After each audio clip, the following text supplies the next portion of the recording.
അപ്പോൾ പിന്നെ രാവിലെ പുട്ടും പയറാണ് കഴിച്ചത്. പുട്ടിനൊപ്പം ഞാനിപ്പോൾ ചെറുപയറാണ് എടുത്തത്. ചെറുപയറാണ് എനിക്ക് ഏറ്റവും കൂടുതൽ ഇഷ്ടമുള്ളത്. കടലോടൊന്നും അത്ര വലിയ താല്പര്യമില്ലാത്തതുകൊണ്ട് ചെറുപയറാണ് കഴിച്ചത്. പിന്നെ ചെറുപയറിന് കറി വെച്ചപ്പോൾ എരിവ് മുളക് ചതച്ച മുളകാണ് ഇട്ടത്. അത് ഇത്തിരി കൂടിപ്പോയി. നല്ല എരിവും കിട്ടി, പണിയും കിട്ടി. പിന്നെ അത് കളയാൻ പറ്റാത്തതുകൊണ്ട് ഒരുവിധമൊക്കെ അങ്ങോട്ട് കഴിച്ച് അങ്ങോട്ട് തീർത്ത് നല്ലോണം വെള്ളവും കുടിച്ച്. അത് കഴിഞ്ഞ് കുറച്ച് സോയ വറുക്കാമെന്ന് ഓർത്തിരിക്കുന്നു. കുറേ നാളായി ഇവിടെ സോയാബീൻ വാങ്ങിക്കാറില്ലായിരുന്നു. കറി വെച്ച് കഴിഞ്ഞാൽ ഇവിടെ ആർക്കും മീച്ചമില്ല. ഒരു വക ആർക്കും വലിയ താല്പര്യമില്ല കറി വെച്ച് കഴിഞ്ഞാൽ. അപ്പോൾ പിന്നെ സോയാബീൻ വറുക്കാമെന്ന് ഓർത്തുകൊണ്ട് കുറച്ച് സോയാബീൻ എടുത്തു. എനിക്ക് ഈ ബോൾ ഇങ്ങനെ പച്ചക്ക് കാണുമ്പോൾ എന്താണെന്നറിയില്ല, അതിങ്ങനെ വെറുതെ പച്ചക്ക് തിന്നാൻ തോന്നും. പക്ഷേ അത് പച്ചക്ക് തിന്നാൻ പാടില്ല. അതുകൊണ്ട് ഞാനത് വേഗം അത് വറുക്കാനായിട്ടുള്ള പണിയിലേക്ക് ഇറങ്ങി. രാവിലെ തന്നെ അത് സെറ്റാക്കി വെച്ച് കഴിഞ്ഞാൽ പിന്നെ രാത്രിയിലേക്ക് വേണ്ടിയിട്ടാണ് കേട്ടോ. രാത്രി അപ്പോൾ ചോറിൻ്റെ ഒപ്പം ഫ്രൈ ആയിട്ട് കഴിക്കാമല്ലോ എന്ന് ഓർത്തുകൊണ്ട് ഉണ്ടാക്കി വെച്ചതാണ് കേട്ടോ. അപ്പോൾ അതിലേക്ക് കുറച്ച് ഇട്ടത് മുട്ട ഇട്ടു, പിന്നെ കോൺഫ്ലവർ ഇട്ടു, പിന്നെന്താണ് അങ്ങനെ കുറച്ച് ഐറ്റംസ് മുട്ട, കോൺഫ്ലവർ, ഉപ്പ് അങ്ങനെ ആവശ്യത്തിലേക്ക് ഇട്ട് എന്തോ മറന്നുപോയി, എന്തൊക്കെയാണെന്ന് ഓർക്കണില്ല. എന്തെങ്കിലും ആവട്ടെ, എല്ലാം കൂടി ഇട്ട് പൊടിയും മഞ്ഞൾപ്പൊടിയും ഉപ്പും ആവശ്യത്തിനുള്ള ഉപ്പും എല്ലാം കൂടി ഇട്ട് അങ്ങോട്ട് തട്ടിക്കൂട്ടി അങ്ങോട്ട് പുരട്ടി വെച്ച്. പിന്നെ അത് റെസ്റ്റ് ചെയ്യാൻ വെച്ചു. അതിൻ്റെ ഇടയിൽ എനിക്ക് വിശപ്പ് വന്നപ്പോൾ ഞാൻ നേരെ ചോറുണ്ണാനിറങ്ങി. ചോറുണ്ണാനായിട്ട് എനിക്കൊരു മുട്ട ഉണ്ടെങ്കിൽ നല്ല കുശാലായിരിക്കും. അതും പോരായിട്ട് ചക്കക്കുരു ഉണ്ടായിരുന്നു. അതെല്ലാം കൂടി കൂട്ടി അങ്ങോട്ട് ഒഴിച്ചേറി എനിക്ക് വേണമെന്നില്ല, നിർബന്ധമൊന്നുമില്ല ഞങ്ങൾക്കിവിടെ. പിന്നെ ചക്കക്കുരു ഉണ്ടെങ്കിൽ പിന്നെ വേറെ കറിയൊന്നും പ്രത്യേകിച്ച് വേണമെന്നില്ല. പിന്നെ ചക്കക്കുരു, മുട്ട ഒഴിച്ചതും പിന്നെ ഒഴിച്ച് കറിയും കൊണ്ടാട്ട മുളകും എല്ലാം കൂടി കൂട്ടി ഒരു പൊടി പിടിച്ച്. അതിൻ്റെ ഇടയിൽ ചോറെല്ലാം ഉണ്ട് കഴിഞ്ഞപ്പോഴേക്കും വൈകുന്നേരമായപ്പോഴേക്കും ചേട്ടൻ വന്നപ്പോൾ സ്നാക്സ് കൊണ്ടുവന്നു. സ്നാക്സിൻ്റെ ഒപ്പം സമൂസ ഉണ്ടായിരുന്നു. സമൂസയല്ല, ഉള്ളിവടയും പപ്സും കട്ട്ലേറ്റൊക്കെ ഉണ്ടായിരുന്നു. ഇതൊക്കെയാണ് ഇവിടെ മെയിനായിട്ട് വാങ്ങിച്ചുകൊണ്ട് വന്നത്. ഞങ്ങളുടെ അടുത്ത് നിന്ന് ചെയ്യാ ബേക്കറി എന്നുള്ളതെല്ലാം വാങ്ങിച്ചുകൊണ്ട് വന്നത്.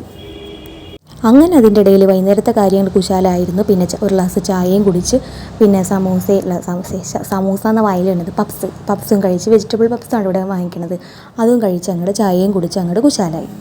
ചായയെല്ലാം കുടിയെല്ലാം കഴിഞ്ഞ് പിന്നെ കുറച്ച് നേരമൊക്കെ അവിടെ ഇരുന്ന് പിന്നെ വിളക്കെല്ലാം കത്തിച്ച് നാമൊക്കെ ചൊല്ലി കഴിഞ്ഞപ്പോഴേക്കും പിന്നെ നമ്മുടെ രാത്രിയായപ്പോഴേക്കും നമ്മുടെ വേറെ പണിയുണ്ടല്ലോ. അപ്പോൾ പിന്നെ നമുക്ക് ചോറിന് പ്രത്യേകിച്ച് കറിയൊന്നും ഇല്ലാത്തതുകൊണ്ട് നമ്മൾ ഇതാണ് വറുക്കണത്. നമ്മൾ മീനും അങ്ങനെയൊന്നും കാര്യങ്ങളൊന്നും വറുക്കാത്തതുകൊണ്ട് സോയയാണ് വറുത്തെടുക്കാമെന്ന് വിചാരിച്ചു.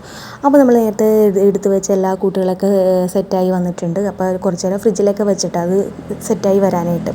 അപ്പോൾ പിന്നെ നേരെ അത് പിന്നെ അങ്ങോട്ട് വറുക്കാനായിട്ടുള്ള പണിയിലേക്ക് അങ്ങോട്ട് ഇറങ്ങി.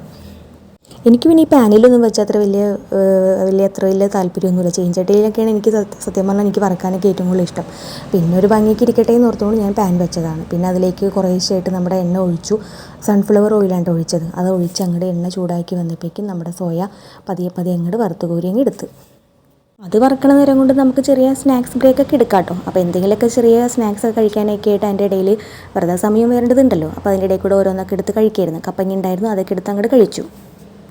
പിന്നെ അതിൻ്റെ ഇടയിൽ അത് പാകമായി വന്ന് ആവശ്യത്തിന് നല്ല പാകത്തിന് കരിയാതെ അങ്ങ് എടുത്ത് വന്നപ്പോൾ ടേസ്റ്റൊക്കെ ഉണ്ടായിരുന്നു കേട്ടോ. അത്യാവശ്യം ഉപ്പും മുളകൊക്കെ നല്ല ആവശ്യത്തിന് ടേസ്റ്റ് ഉണ്ടായിരുന്നു. കഴിച്ച് ഈ പ്ലേറ്റ് മുഴുവൻ അങ്ങോട്ട് കഴിച്ച് ഞങ്ങൾ തീർത്ത് മത്സരിച്ച് അങ്ങോട്ട് കഴിച്ച് തീർത്തിട്ടാ. അത്രയ്ക്കും നല്ല ടേസ്റ്റായിരുന്നു. ഞാൻ ഉണ്ടാക്കിക്കൊണ്ട് പറയില്ല, നല്ല സ്വാദ് ഉണ്ടായിരുന്നു കേട്ടോ. പിന്നെ അവിടെ കുറച്ച് പച്ചക്കപ്പ ഉണ്ടായിരുന്നു. എന്നാൽ പിന്നെ അത് കളയണ്ടല്ലോ എന്ന് ഓർത്തുകൊണ്ട് ഞാൻ ഒരു കഷ്ണം ഉണ്ടായിരുന്നുള്ളൂ പച്ചക്കപ്പ.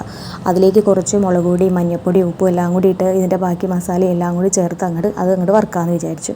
ഇവിടെ പിന്നെ വറുത്തതിനാണ് കൂടുതലും ചിലവ് കൂടുതൽ. അപ്പോൾ പിന്നെ അതങ്ങോട്ട് അതിൻ്റെ ഇടയിൽ കൂടെ ചോറിൻ്റെ ഒപ്പം ഇതൊക്കെ ഉണ്ടെങ്കിൽ അങ്ങോട്ട് ധാരാളമായിട്ട് അങ്ങോട്ട് കഴിച്ച് വെക്കോളും. ചോറിനേക്കാളും കൂടുതൽ ഇതായിരിക്കും ഇവിടെ ഭയങ്കര ഡിമാൻഡ്. അങ്ങനെ പിന്നെ ചക്കയും കപ്പയെല്ലാം വാരിയെടുത്ത്, ചക്കയില്ലല്ലോ, നമ്മുടെ സോയയും കപ്പയൊക്കെ അങ്ങോട്ട് വറുത്ത് വാരി അങ്ങ് എടുത്ത്. അതെടുത്ത് കഴിഞ്ഞപ്പോഴേക്കും ഇത് മാത്രം പോരല്ലോ, ഇത് ഉണ്ടാക്കിയെടുത്ത പാത്രം കഴുകാണ് ഏറ്റവും വലിയൊരു പണിയായിട്ട് വന്നത്. പിന്നെ അതിൻ്റെ ഇടയിൽ കൂടെ കുറേ പാത്രങ്ങളൊക്കെ ഉണ്ടായിരുന്നു. അതെല്ലാം കൂടി അങ്ങോട്ട് പതിയെ അങ്ങോട്ട് കഴുകി വെച്ച്.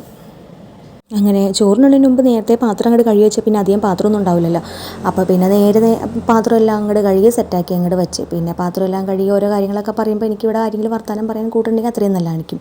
അപ്പോൾ പിന്നെ ഞാൻ നേരെ മോളെ വിളിച്ച് അവളോടും കൂടി ഓരോ കാര്യങ്ങളൊക്കെ വർത്താനമൊക്കെ പറഞ്ഞ് അങ്ങോട്ട് പാത്രമൊക്കെ അങ്ങോട്ട് കഴുകി സെറ്റാക്കി വെച്ചു. അത് കഴിഞ്ഞപ്പോഴേക്കും കുറച്ച് തണുത്തുള്ളം കുടിക്കണമെന്ന് തോന്നി. അങ്ങനെ ഒരു നാരങ്ങ വെള്ളം കുടിക്കണമെന്ന് തോന്നി. നേരെ ഒരു ഗ്ലാസ് നാരങ്ങ വെള്ളം അങ്ങോട്ട് കുടിച്ചു. സമയം ഇപ്പോൾ പാതിരാത്രി ആയിട്ടുണ്ടാവും, പക്ഷേ ഒരു വട്ട് തോന്നിയപ്പോഴാണ് നാരങ്ങ വെള്ളം കുടിക്കാൻ തോന്നിയത്.